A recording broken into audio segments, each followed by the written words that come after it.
വീട്ടിൽ വൈദ്യുതി മുടങ്ങിയോ? എന്നാൽ നഷ്ടപരിഹാരത്തിന് വ്യവസ്ഥയുണ്ടെന്ന് എത്ര പേർക്കറിയാം? 2015 central electricity commission standard of operations procedure schedule 1 ഇതേപ്പറ്റി പറയുന്നത്. കറണ്ട് പോയാൽ ഒരു നിശ്ചിത സമയത്തിനുള്ളിൽ പുനഃസ്ഥാപിച്ചില്ല എങ്കിൽ KEB വൈകുന്ന ഓരോ ദിവസവും 25 രൂപ വീതം നമുക്ക് നഷ്ടപരിഹാരം നൽകേണ്ടി വരും. ഇതിനായി ഈ കാണുന്ന ഫോം A ഫില്ല് ചെയ്ത് തൊട്ടടുത്തുള്ള വൈദ്യുതി സെക്ഷൻ ഓഫീസിൽ പോയി നഷ്ടപരിഹാരം ആവശ്യപ്പെടാവുന്നതാണ്.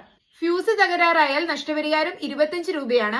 വൻ നഗരങ്ങളിൽ 6 മണിക്കൂറുകൾക്കുള്ളിലും ചെറുനഗരങ്ങളിൽ 8 മണിക്കൂറുകൾക്കുള്ളിലും ഗ്രാമങ്ങളിൽ 24 മണിക്കൂറിനുള്ളിലും ഒറ്റപ്പെട്ട മലയോര പ്രദേശങ്ങളിൽ 36 മണിക്കൂറിനുള്ളിലും വരണ്ട പ്രദേശങ്ങളിൽ 48 മണിക്കൂറിനുള്ളിലും വൈദ്യുതി പുനഃസ്ഥാപിച്ചില്ല എങ്കിൽ നഷ്ടപരിഹാരത്തിന് അപേക്ഷ സമർപ്പിക്കാവുന്നതാണ്.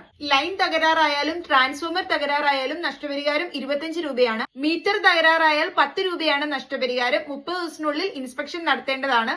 ഇതുകൂടാതെ ബില്ലിന്മേലുള്ള പരാതികൾക്കുള്ള നഷ്ടപരിഹാരവും 25 രൂപയാണ് ലഭിക്കുക. ഉപഭോക്താവിന് തൊട്ടടുത്തുള്ള ഇലക്ട്രിസിറ്റി സെക്ഷൻ ഓഫീസുകളിൽ നിന്ന് ഫോം A വാങ്ങി ഫില്ല് ചെയ്ത് നഷ്ടപരിഹാരത്തിന് അപേക്ഷ സമർപ്പിക്കാവുന്നതാണ്. വീഡിയോ മാക്സിമം എല്ലാവരിലേക്കും ഷെയർ ചെയ്തെത്തിക്കാം. വീട്ടിൽ വൈദ്യുതി മുടങ്ങിയോ? എന്നാൽ നഷ്ടപരിഹാരത്തിന് വ്യവസ്ഥയുണ്ടെന്ന് എത്ര പേർക്കറിയാം? 2015 central electricity commission standard of operations procedure schedule 1 ഇതേപ്പറ്റി പറയുന്നത്. കറണ്ട് പോയാൽ ഒരു നിശ്ചിത സമയത്തിനുള്ളിൽ പുനഃസ്ഥാപിച്ചില്ല എങ്കിൽ KEB വൈകുന്ന ഓരോ ദിവസവും 25 രൂപ വീതം നമുക്ക് നഷ്ടപരിഹാരം നൽകേണ്ടി വരും. ഇതിനായി ഈ കാണുന്ന ഫോം A ഫില്ല് ചെയ്ത് തൊട്ടടുത്തുള്ള വൈദ്യുതി സെക്ഷൻ ഓഫീസിൽ പോയി നഷ്ടപരിഹാരം ആവശ്യപ്പെടാവുന്നതാണ്.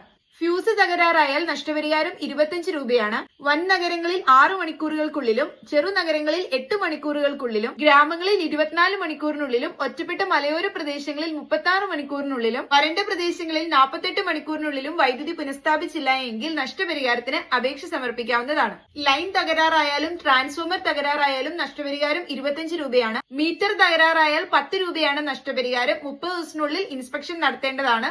ഇതുകൂടാതെ ബില്ലിന്മേലുള്ള പരാതികൾക്കുള്ള നഷ്ടപരിഹാരവും 25 രൂപയാണ് ലഭിക്കുക. ഉപഭോക്താവിന് തൊട്ടടുത്തുള്ള ഇലക്ട്രിസിറ്റി സെക്ഷൻ ഓഫീസുകളിൽ നിന്ന് ഫോം A വാങ്ങി ഫില്ല് ചെയ്ത് നഷ്ടപരിഹാരത്തിന് അപേക്ഷ സമർപ്പിക്കാവുന്നതാണ്. വീഡിയോ മാക്സിമം എല്ലാവരിലേക്കും ഷെയർ ചെയ്തെത്തിക്കാം.